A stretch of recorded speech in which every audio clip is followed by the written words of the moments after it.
Lidi, dáme takovou jednu challenge, že tady v Oddities shopu máme random skin. A jaký skin mi padne, tak to Bravlera budu muset pušovat na prestiž. Možná i na 2, vůbec nevím. Tak jo, jdem to koupit a uvidíme, jakýho skina tam bude mít. I ty vogo, Knight Lily, ok, tak Lily těž se.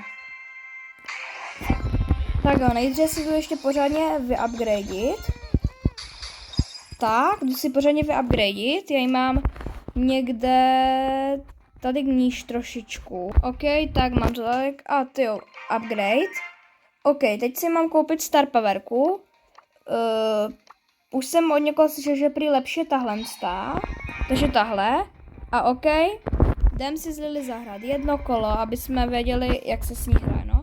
Počkej, na ní mám nano power, to si můžu dát tady showdown plus. OK, lidi, jdem to zkusit potryhardit za Lilinu. No a zkusíme, jestli se nám bude dařit. Mám na ní dobrý skin, takže by to neměl být problém.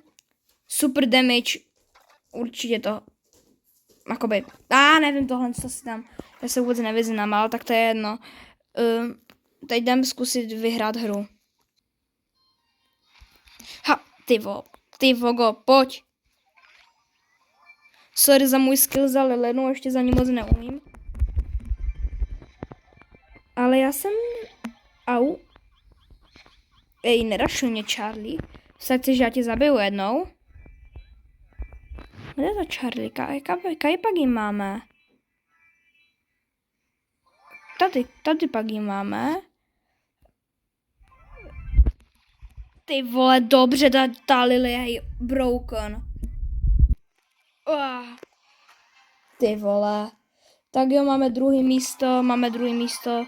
Hej, to by nám lidi mohlo prozatím úplně krásně stačit. Otevřeme si nanopower a padne nám úplně nic zase. Ale to je v pohodě. Tak jo, takže lidi, tohle to bylo asi dobrá hra. Asi pušnu na 1000 a občas to udělám aj nějaký video.